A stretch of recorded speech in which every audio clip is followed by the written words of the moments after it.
Hello everybody and welcome back to my channel today. My name is Christian Doyle and today we're here to talk about the debut record from Australian pop punk band With Confidence, Home Country Boys for us over here in Australia. And honestly, I went into this record with very, very low expectations. Pop punk lately has been a very dying scene. There's only a few bands in the world at the moment that are continuously putting out good pop punk records. Bands like All Time Low, bands like Neck Deep, and a whole bunch more. I thought one of those bands might have been State Champs, but then I didn't think much of their new record, and a whole bunch of, like even the New Story So Far record I thought was underwhelming compared to their first two. And another reason why I was going in with low expectations and dreading going in with low expectations is because I actually know Luke, the guitar player of With Confidence. I played a few shows with him a couple of years ago in my old band, and the thing is, I know he's a great talent and he's a great guitar player, a great vocalist, in my opinion better than the vocalist in With Confidence. But when he got into With Confidence and all this kind of stuff, I was really happy for him.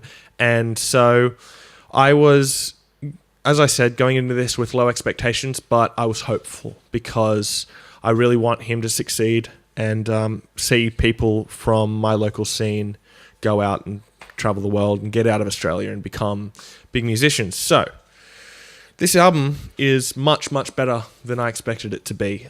It does fall into a lot of the generic pop punk traps that a lot of pop punk albums do nowadays, but there are also moments on this record that have some great songwriting, some great melodies, and some great structuring of songs. And that's something that is very rare in pop punk nowadays, and something that if this album didn't have it, it would be another just generic pop punk record. This album does have a lot of good songwriting within it.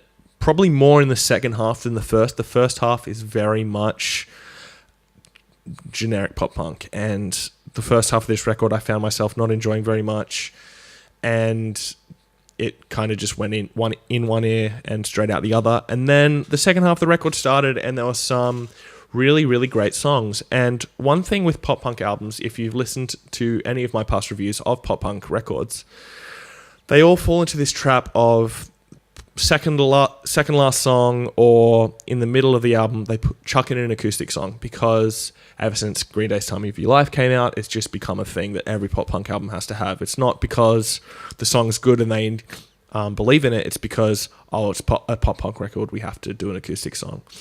In this record, however, they incorporate soft songs into their sound. There's a lot of soft songs on this record, and them incorporating that into their sound, when a soft song comes up, it doesn't feel forced and it doesn't feel generic and formulaic. It feels natural, which is something you want. And the softer songs are actually probably the better songs on the record.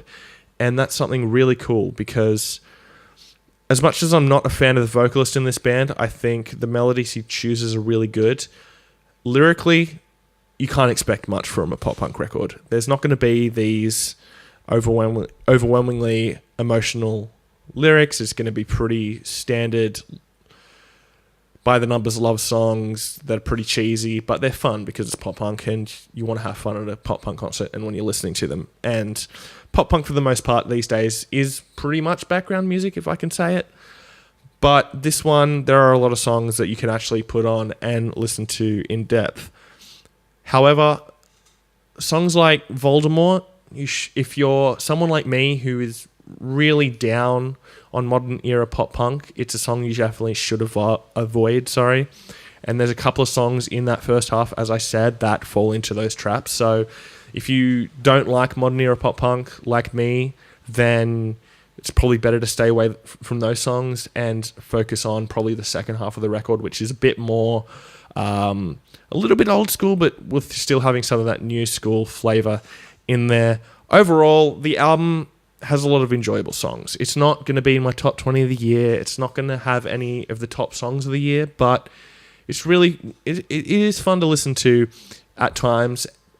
And I mean, as I said, there are a number of songs that are just those generic pop punk songs, but having those other songs in there that have the good songwriting and have the good melodies and good structuring and all that kind of stuff. It really brings the album from 1 or 2 out of 5 just back into that, it's pretty good. So I'm going to give my top 3 tracks now. They would be Gravity, Long Night, and Higher. I'm going to give the album a 3 out of 5. It's pretty enjoyable. If you like modern era pop punk, you will definitely enjoy this record. And if you like old school pop punk, maybe check out those 3 songs, and if you enjoy them, then you should go out and get the rest of the record and just have a listen. And I mean, they probably have it streaming somewhere, so if you just want to check it out, then go do that. Support smaller bands, because I don't want With Confidence to be one of those bands that just disappear, because with those softer songs and those better structured songs,